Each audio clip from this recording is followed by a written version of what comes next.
تو دعا شرک فی الدعا، مانگو صرف اللہ سے، اللہ سے، اللہ سے، وہ چاہے کسی فرشتے کے ذریعے، چاہے کسی فوت شدہ ولی اللہ کی روح کے ذریعے سے، چاہے کسی کو بھی نہیں، براہ راست اپنے حکم سے، اس کی تو قدرت ہے، جو چاہے کرے، کن فیکون، وہ جیسے بھی ہو وہ آپ کی ضرورت پوری کرے گا۔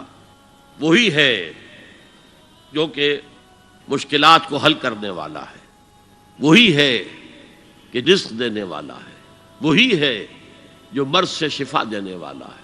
پکارو اسی کو، مانگو اسی سے۔ اب آئیے، کچھ مراسم عبودیت ہوتے ہیں، مراسم، رسم کہتے ہیں کسی چیز کی ظاہری شکل کو۔ رہ گئی رسم ازاں روح بلالی نہ رہی، فلسفہ رہ گیا تلقین غزالی نہ رہی۔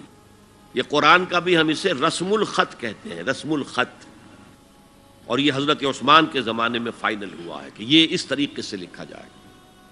تو عبدیت کے اظہار کے لیے کچھ رسومات ہیں، جس میں سے ایک پر گفتگو ہو چکی، قنوت،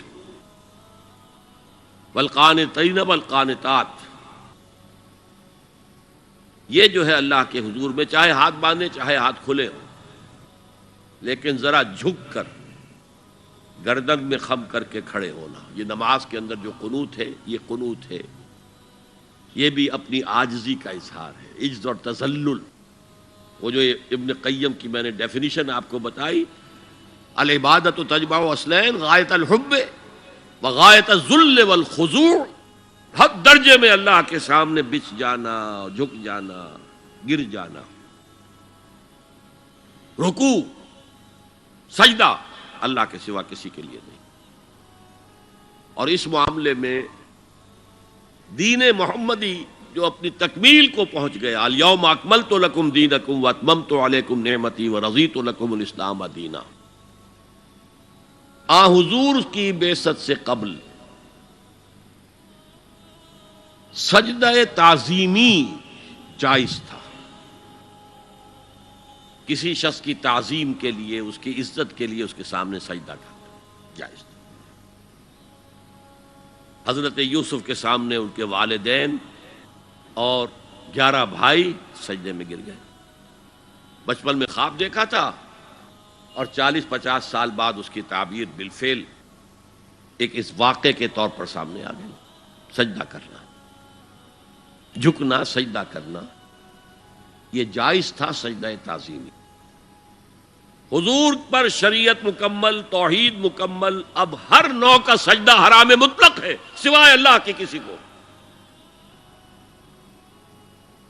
ہمارے مسلمانوں نے بھی اپنے دور ملوکیت میں سجدہ تعظیمی شروع کرا، عدالت کے اندر بادشاہ کے دربار میں جا رہے تو سجدہ، سر جھکا کر رکوع کی حالت میں۔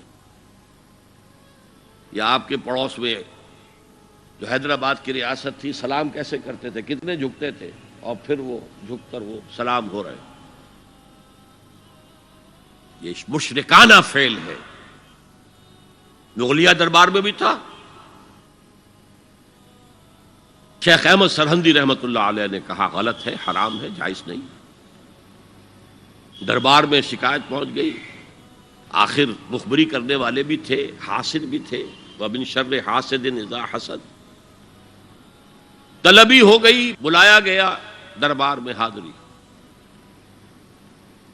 اور ایسا اہتمام کیا گیا کہ جب حضرت مجدد آگے آئیں بادشاہ تک جانے کے لیے تو درمیان میں ایک دیوار سی حائل کر کے اس میں کھڑکی کھول دی کہ اس میں سے جھک کر گزریں گے نا تو رکوع کسی درجے میں تو ہو جائے گا۔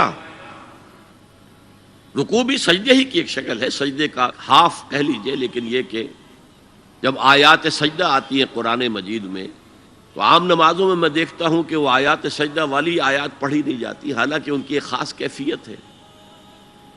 تراویح میں تو پڑھی جاتی ہے لیکن پہلے بتا دیتے ہیں کہ یہ دوسری رکعت میں یا پہلی رکعت میں سجدہ آ رہا ہے تو لوگ تیار ہوتے ہیں، لیکن رکوع بھی اگر فوراً ہو جائے آیت سجدہ کے بعد تو اس سے بھی اس سجدے کا حق ادا ہو جاتا۔ بہرحال حضرت شیخ مجدد رحمۃ اللہ علیہ دربار میں آئے تو اس کھڑکی میں سے پہلے پاؤں گزارے، پھر اپنا سر نکالا، پھر جیل میں ڈال دیے گئے کوئی پرواہ نہیں. حاضر ہوا میں شیخ مجدد کی لحد پر، وہ خاک کے ہے زیر فلک مطلع انوار، گردن نہ جھکی جس کی جہانگیر کے آگے، جس کے نفس گرم سے ہے گرمی احرار. وہ ہند میں سرمایہ ملت کا نگہباں، اللہ نے بر وقت کیا جس کو خبردار. دین الہی، دین محمدی کے خاتمے کا اعلان تھا. اب بڑے بڑے مولویوں نے یہ اکبر کو سبق پڑھایا تھا، بڑے مولوی، درباری مولوی، انہوں نے سبق پڑھایا تھا.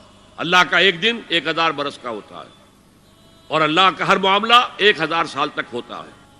اب 1000 سال ہو گئے محمد کی رسالت کو، ان کی رسالت کا دور ختم صلی اللہ علیہ وسلم. اب دوسرا 1000 سال، اسی لیے الف ثانی کہتے ہیں نا، الف ہزار کو کہتے ہیں الف ثانی. یہ دوسرا 1000واں سال جو شروع ہو گیا ہے، اس میں ایک نئے دین کی ضرورت ہے. وہ دین اکبری ہے، دین الہی ہے. اور دین الہی کیا تھا؟ یہ ایک بہت بڑی سیاسی تدبیر تھی، اصل میں بہت بڑی سیاسی تدبیر، اور اس کا ظہور بعد میں بھی ہوا ہے ہندوستان کی سرزمین میں. وہ یہ کہ ہندوستان کی ترقی میں جو چیز سب سے بڑی رکاوٹ ہے وہ مذہبی اختلافات ہیں. لہذا ایسا کرو، سارے مذاہب جو ہیں اسے ہاون دستے میں ڈالو، کوٹ کوٹ کے چورا چورا کر کے بناؤ صفوف، اور یہ مذہب سب کا ہو جائے تو مذہبی اختلافات ختم ہو جائیں گے. دوسری بات ان کی سمجھ میں یہ آ گئی کہ اصل میں اختلاف رسالت اور شریعت کی بنیاد پر ہوتے ہیں. لہذا دین الہی، بس خدا کو مانو، بس رسالت وغیرہ کو چھوڑو. خدا تو سب کا رب ہے، اسے آپ پرماتما کہہ لیں، مہادیو کہہ لیں، جو چاہے کہہ لیں، اللہ کہہ لیں، رام کہہ لیں. قل ادعوا اللہ الرحمن ایما تدعوا فلہ الاسماء الحسنی. قرآن کہتا ہے تم اللہ کہہ کر پکار لو یا رحمان کہہ کر پکار لو، جس کو بھی تم پکار رہے ہو یہ جان لو کہ تمام اچھے نام اسی کے ہیں. یہ فلسفہ تھا بہت گہرا. وہ جاہل تھا، ان پڑھ تھا، لیکن بہت بڑا سیاستدان تھا اکبر، اس میں کوئی شک نہیں. لیکن یہ کہ اگر ایک حکومت، اور جو سب سے بڑا مغل اعظم جس کو کہتے ہیں، اس کے زمانے میں مسلمانان ہند جو ہیں سیاسی اعتبار سے اپنے عروج پر تھے، لیکن دینی اعتبار سے پاتال کا معاملہ آ گیا تھا کہ دین محمدی ختم.